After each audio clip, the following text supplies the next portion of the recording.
هەموو شتێک لەلای ئەو ئاساییە، بەس قسەکردن لەسەر جیهان ئاسایی نیە، یعنی قبوڵی ناکات هیچ شتێک بە جیهان نەوەتێ. لە پۆلی خۆیان مەکتەبەیە دائما جێی دەستخۆش.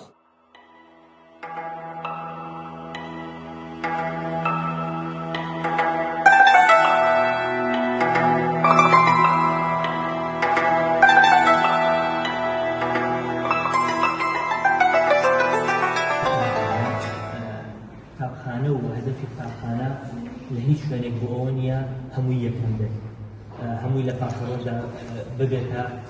دکتۆر، ببێتە محامی، ببێتە ئەو شتێک کە لای هەر کێزانێک زۆر زۆر دەوتە. هەر بۆیە لەم سۆنگەیەوە ئێمە بەپێ هەسەنگانی مامۆستا بەڕێزەکان یەشینەوە دەرەنجامی هەندێک تارگەمان هەیە بەدەل لە ئاستی تەمەنای زانستی خۆی هەندێک بەهدەفی هەیە یاخود هەندێک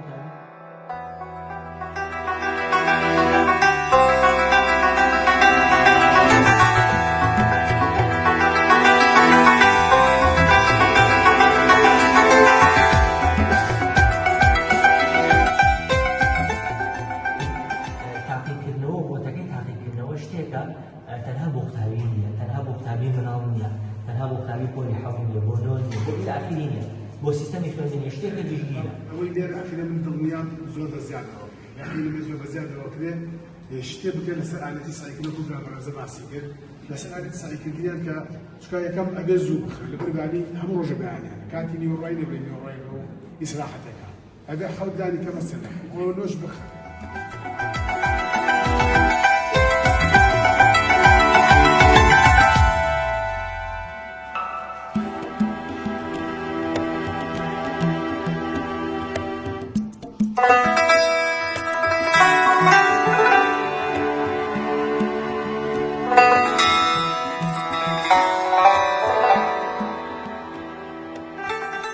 سەرەتاوە لەگەڵ جیهانە تاکو ێسا و لە ئایندەشانەوە چێت چەند ساڵێکی پێش ئەوەی لەو مەرحەلەیە ڕەبتێکی ڕۆحی لەگەڵ وانەبێژەکەی لەگەڵ مامۆساکەی دروستەکە. پێم خۆشە ئەو چالاکیانەی کە مامۆستا هێمن باسی کرد کە بۆکردنەوەی و بۆ نەهێشتی شەرم و بۆ بەشداریکردن نەوەکەک لە ئیجبارێت وە بکرێجاری تر بۆ ئوسوڵی خۆتان دیوە چۆتان پێ باش بێت بۆ ئەوەی هیچ تەلەبەیەک بێبەش نەبێت.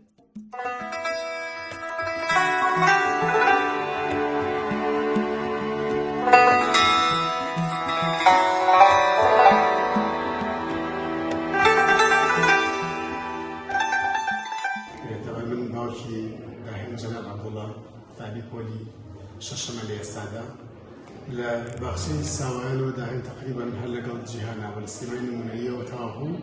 پۆلی یەکبوو تەنها لە پۆلی هێنجا بڵێن دابڕاش بە بۆنەی سنگ ئۆنلاینەوەکە نەیتوانی بەردەوام بێت. ئەوەی من لا مەبەستە هۆگری و خۆشەویستی داهێن بۆ جیهانانی بەدەر لە مەسەلەی زانست و فێربوونەکەی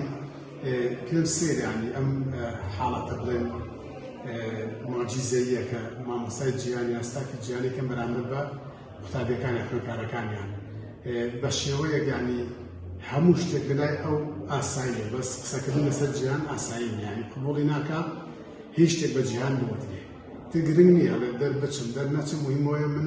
لە جیهان مرتاحم. هەموو ئاوات و ئامانجی من لە ژیانەوە ئەو بکە و منداڵە لەبەر زوفی کتابەتی خۆی هەیە هەموو ئامانجمەوە بۆ لە شوێنە بکە مرتاحم. بۆیە جیهان توانێتی ئەو سەنگ و پێگەیە بۆ ئەو دروستکە کە من سوپاسگوزاری یەک بێشانم هەر لە ستافی ئیدارەوە تاکو سەرجەم مامۆستا و بەڕێزەکان و کارمەندەکانی ناو جیهانیش کارێکیان کردو کە مایە دڵخۆشی مناڵەکەی من بێت دیارە بێگومان مایە دڵخۆشی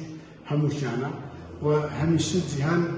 لە ڕووی زانستیەکەەوە یان دەستپێشخەر بۆ لە ئیشەکانە بەردەوام ڕەبت و تەنسیقێکی زۆر هەبوو لە بینی قوتابیان و مامۆستا لە بینی دایک و باوکی قوتابی و مامۆستا لە بینی مەکتەب و ماڵەوە جیهان توانێتی ئەو پەراوێزانی لە پەراوێز و کارشارەکانان جێ بکاتەوە توانیوێتی کارێک بکە کە هەم دایک و باو ئاگادار بن لە پرۆسەی پەروەردە و فێربوونی مناڵەکانیان و هەم خۆیان لە جیهان بۆ گوستاف کە چەندین جار من شاهدی دەدەماتێتە ماڵەوە بۆ هەواڵپرسین و بۆ بەدەستچوونی منداڵەکەم کە ئەمە شتێکە یان شتێکی نمونەیە باوەڕ ناکەم لە هیچ مەکتەبێکی ئەم شارەدا کرابێ من بەڵگەی ئەوەیە کە ئەمان چەنە لە خەمی مناڵەکان لە ژینگە پەروەردیەکە کە قوتابخانەیە دەیان هێندە لە خەمی ئەوان بزانن دە بارودۆخی مناڵەکە ژیانی مناڵەکە کەشی مناڵەکە لە ماڵەوە چۆنە بۆی ئەم دوو بەراوردە بکەن و ئیسیتاجی ئەوە بکەن کە چۆنەڵی مناڵەکە دابڕێژنەوە پەروەردەکەی دابڕێژنەوە بۆی تەنسیقەکە بێت لە بینی پەروەردەی ماڵەوە پەروەردەی قوتابخانەدا. بۆیە من سوپاسی یەکبێکی ئەم ستافەکەم بە تایبەتی ئەم ستافە نوێی جیهان کە مای دڵخۆشین کە کۆمەڵێک کەسی گەنج کۆمەڵێک کەسی بەتوانە کۆمەڵێک مامۆستای بەهێز کە ئامانجیان بەرەو پێشبردننی پەروەردەیە بەرەو پێشبردننی فێرکردنە هیوای سەرکەوتنیان بۆ خوازم هیوادارم ئینشەڵا لە ئایندا جێدەسی گەورەیان دیار بێ جیهان بێ بە براندێک بەڕاستی وا ئاستەکەم ئێستا بەپی پەروەردەی مامۆستاکانی بۆ براندێک بەڵام بێ بە براندێک کە لە سلێمانیا یان لە هەرێمی کوردستانە کاتێ باسی خوێندکاری نمونەی قوتابی نمونەیە کرێت باسی جیهان یعنی دایک بۆ دروستکردنی ئەم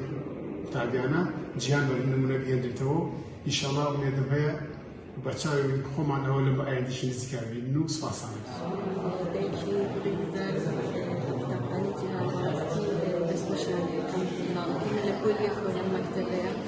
دائما جێ دەستخۆشی بوون بۆ من هەموو ئەو کارچالەکانی ئەکەم جێ دەستخۆشیە هیوادارم بەردەوام بن باشتر بڕۆن کۆبوون باشتر پێویستە هیوادارم زۆر سەرکەوتوو بوون دەستمان بۆش بێویستە دەستخۆشی لە قوتابخانەی جیهانەکان منداڵەکانیان ئەوەی پەروەردە و فێرکردن و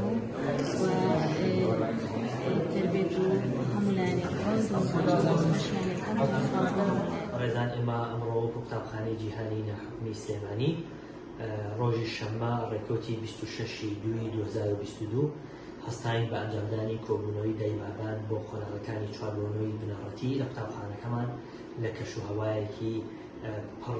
لێک تێگەیشتن زانست زانیاری گۆڕێنەوەی بیرۆڕای پەروەردەییانە و زانستیانە لێرە جێخۆیەتی سوپاسی ئەو بەخێوکارە ئەزیزانە بکەین کە ئامادە بوون کۆبوونەوەکان دەوڵەمەندتر کرد بە ڕاو سەرنجە جوانەکانیان هیواداری قوتابیەکان هەمیشە سەرکەوتو سەرفراز بن دەستخۆشی لە مامۆستا بەڕێزەکانی دەکەین بۆ ئامادەکردنی ڕاپۆرتی زانستی و پەروەردەییان لەسەر هەر قوتابیەک بە تایبەت بە شێوەیەکی زۆر سەردەمیانە تاوەکو لەگەڵ دایک و باوکە بەڕێزەکانە تاوەتوی بکەن و بگەنە دەرئەنجامێک کە سوودی زیاتر با پرۆسی پەروەردە و فێرکردن لە قوتابخانەکەمان بگەێنێ منداڵان نەوەی داهاتوون پەروەردەکردنیان لە ئەستەیە